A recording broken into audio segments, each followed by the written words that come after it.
तर आज आहे नागपंचमीचा सण. मी सकाळी सकाळी रेडी होऊन माझ्या जुन्या घरी आली आहे, जिथे आम्ही सगळे फेस्टिव्हिटीज सेलिब्रेट करतो. तर सर्वप्रथम आम्ही जाऊन नागोबा आणणार आहोत आणि मग पारंपरिकरित्या कोकणात नागपंचमीचा सण कसा साजरा केला जातो हे तुम्हाला दाखवणार आहे आजच्या ह्या व्हिडिओमध्ये.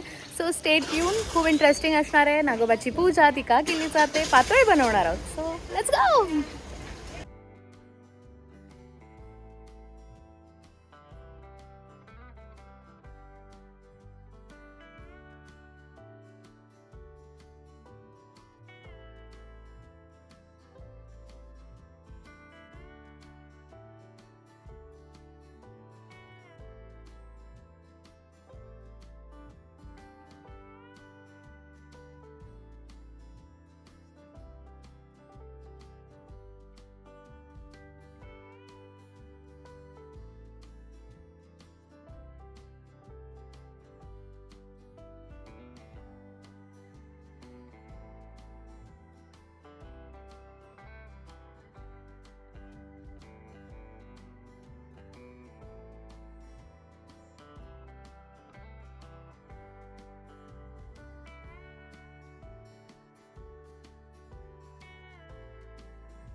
तर आता रांगोळी काढली आहे मी आणि आम्ही सगळे तयार आहोत. बाबा आणि काका इथे सगळे रेडी आहेत, काकू रेडी आहे.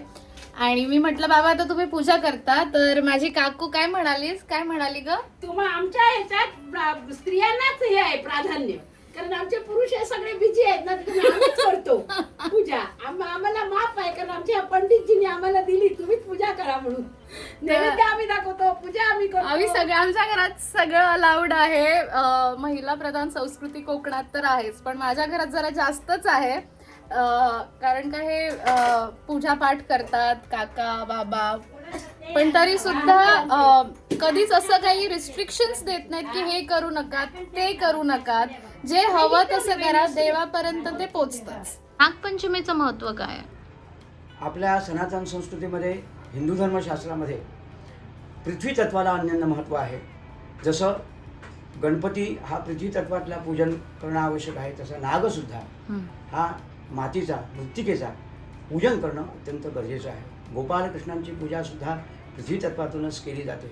आपल्याकडे कितीही उंची मोठ्या मूर्ती असल्या तरी पृथ्वी तत्व हे आत्मतत्व आहे आणि या तत्वातून आपल्याला शाश्वत अशा सगळ्या प्रकारच्या गोष्टी उपलब्ध होतात. आता सर्पाचा संबंध आपल्या कुलाचाराशी अत्यंत घनिष्ठ असा आहे. जे पितृदोष आहेत ते पितृदोष, सर्पादिश नमस्तुभ्यम नागानांच गणाधिपा सर्वारिष्ट प्रथमम भक्तानाम अभयप्रद.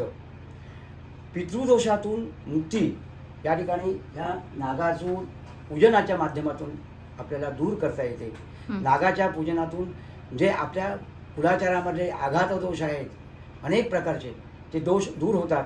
जे आपल्या पत्रिकेमध्ये, जन्मलग्नामध्ये, जन्मराशीमध्ये जो काही कालसर्पयोग आणि कालसर्पातून होणारे जे काही अरिष्ट आहेत, त्रास आहेत, दुःख आहेत किंवा विद्याभ्यासामध्ये अडचणी आहेत, त्या निव्वळ तुम्ही घराकडे जर व्यवस्थित नागोबाचं, नवनागांचं या ठिकाणी मंत्रोच्चारण केलं आणि त्याचप्रमाणे या नागांना यथाशक्ती यथासंभार पूर्वक गंध, पुष्प, धूप, दीप, नैवेद्य आणि मनोभावे त्याची प्रार्थना केली तर हे सर्व दोष सहजपणे दूर होतात. सहितानां द्विपद चतुष्पद सहितानां शांत्यर्थम पुष्ट्यर्थम तुष्ट्यर्थम अभ्युदय उत्कर्ष अर्थंच कामना सिद्ध्यर्थम प्रतिवार्षिक विहितम सर्पादिदेवता प्रीत्यर्थम नागदेवता प्रीत्यर्थम सर्पहनन सर्पवध समस्त दोषपीडा परिहारार्थम पितृदोषपीडा परिहारार्थम अद्य शुभकाले शुभदिने शुभावसरे मृत्तिका प्रतिमायां नागपूजनंच करिष्ये. सोड पाणी खाली.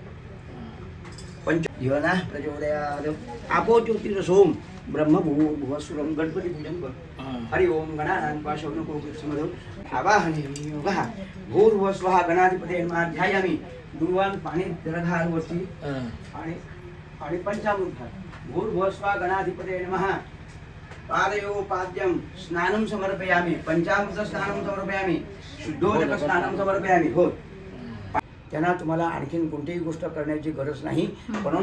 परंतु आपण घरामध्ये षोडशोपचार नागाचं पूजन यथासांग करणं आणि षोडशोपचाराच्या माध्यमातून सर्पदोष दूर होण्यासाठी नवनागांचं पूजन, नवनागांचा मंत्र, पितृदोष दूर होण्यासाठी पितृदोषासाठी या ठिकाणी सर्पारिष्ट नमस्तुभ्यं नागानांच गणाधिपः सर्वारिष्ट प्रशमनं भक्तानां अभयप्रद.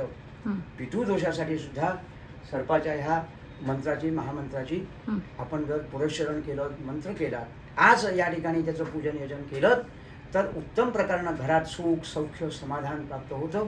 या नागापासून होणारे सर्व प्रकारच्या बाधा निरसन होतात. मृत्यूलोक, वैकुंठलोक, नागलोक अशा प्रकारच्या सर्व प्रकारच्या ज्या काही आपल्या धर्मशास्त्रामध्ये काही सांगितलेली आहेत देवांची स्थानं, त्यामध्ये भगवान श्रीकृष्णानं ज्या नागाचं या ठिकाणी त्याला त्याच्यावर उभं राहून त्या नागाला, शेषाला अगदी जेरीस आणलं. का तर तो सगळ्या लोकांना त्रास देत होता. नदीवर येणाऱ्या सगळ्यांना तो त्रास देत होता.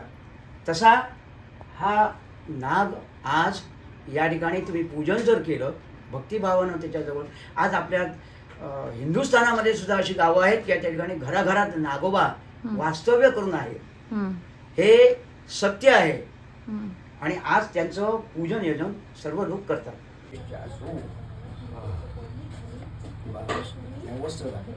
सर्व भूषादिके सौम्ये लोकलज्जा निवारणे मयोगपातिके वाससे जाणवी नाही का व्हायचं.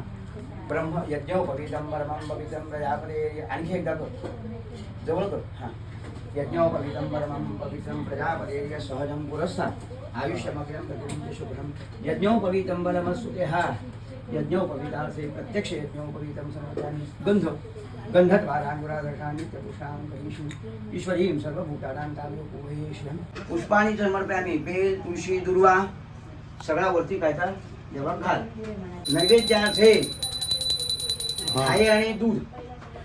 तुम्ही या ठिकाणी मनोभावे आज ह्या नागोबाचं गंध, पुष्प, धूप, दीप, नैवेद्य आणि प्रार्थना करा की ज्या गोष्टी त्रास, दुःख, अडचणी, लग्न कार्यांच्या अडचणी किंवा अन्य सगळ्या विद्यार्थ्यांच्या अडचणी, या सर्वांच्यासाठी आपण त्याची प्रार्थना करा मनोभावे आणि त्यांना सांगणं करा. प्रार्थना याचा अर्थच सांगणं याचा अर्थच प्रार्थना. याचा अर्थ की त्याच्याजवळ अनन्यभावे शरण आल्यानंतर तो आपली सर्व दुःख दूर करेल. धन्यवाद. कोकणात मातीचा नागोबा आणला जातो.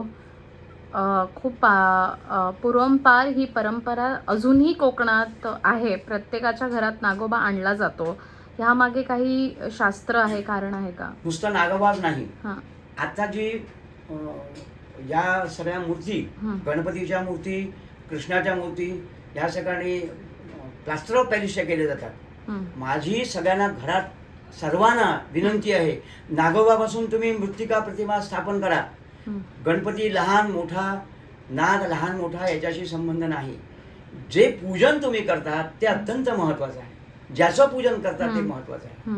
तेव्हा या ठिकाणी मृत्तिका प्रतिमा आपल्या कोकणामध्ये ही प्रथा आहेच. आजही सर्व लोक मातीची मूर्ती आणून त्याचं पूजन करतात. तेव्हा त्याच्या पाठीमागे शाश्वत तत्व असं आहे, पृथ्वी तत्व आहे. ह्या पृथ्वी तत्वाच्या चरणी आपण लीन व्हायला असायला हवं, मातृतत्वाकडे लीन असायला हवं. आणि विशेषत्वानं त्यांच्याकडे बघण्याचा दृष्टिकोन ही एक सामाजिक परंपरा आहे. नाग आपला शत्रू नाही, नाग आपला मित्र आहे. नाग शेतकऱ्यांचा मित्र आहे. तो अनेक प्रकारचे जे काही किडे, काही ज्या काही उंदीर आहेत, ज्या ठिकाणी शेतीभातीला पूरक असं त्याचं कार्य आहे नागाचं, हिवाळ्याचं, हिवाळंच म्हणतात ना त्याला, हे सर्व प्राणी आपले मित्र आहेत. तेव्हा मित्रतत्वानं त्यांच्याकडे बघण्याचा दृष्टिकोन बदला. आणि आज आपल्याकडे आनंद असा आहे की कोकणामध्ये ही प्रथा वर्षानुवर्षे परंपरेनं चालू आहे. याचा मला सगळ्यांना सर्वात सार्थ अभिमान आहे. लाह्याचा नैवेद्य का दाखवला हा, जातो? लाज्य नैवेद्यम याचा असा आहे की तो लाह्या या ज्या आहेत त्या तांदळाच्या केल्या जातात. आणि आपली शेतीभाती जी आहे त्याच्यावर आपलं पोषण आहे. ती शेती चांगली जर व्हायला हवी असेल तर त्याच्याकडे बघण्याचा दृष्टिकोन, त्याला ते अर्पण करतो पहिलं. बरोबर. नागोबाला दूध आणि या ठिकाणी तांदळाच्या लाह्यांचा नैवेद्य त्याला अर्पण केला जातो. आणि विसर्जन सुद्धा केलं जातं, एका दिवसासाठी आणला जातो हा नागोबा.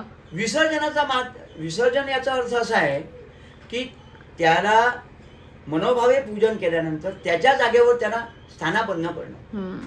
विसर्जन करणं म्हणजे त्याग करणं असं नाही आहे की त्याला त्याच्या कार्यासाठी त्याच्या अधिवासात सोडून देणं. बरोबर. काय सांगाल दर्शकांना नागपंचमी? दर्शकांना एवढंच सांगेन की आपण ज्ञानयोग ह्या माध्यमातून आपले सगळे व्हिडिओ बघता आहात. एक सूचना आणि विनंती आहे. सूचना ही आहे की मनोभावे देवाची पूजा करा आणि विनंती आहे की सनातन संस्कृतीचा आदर करा.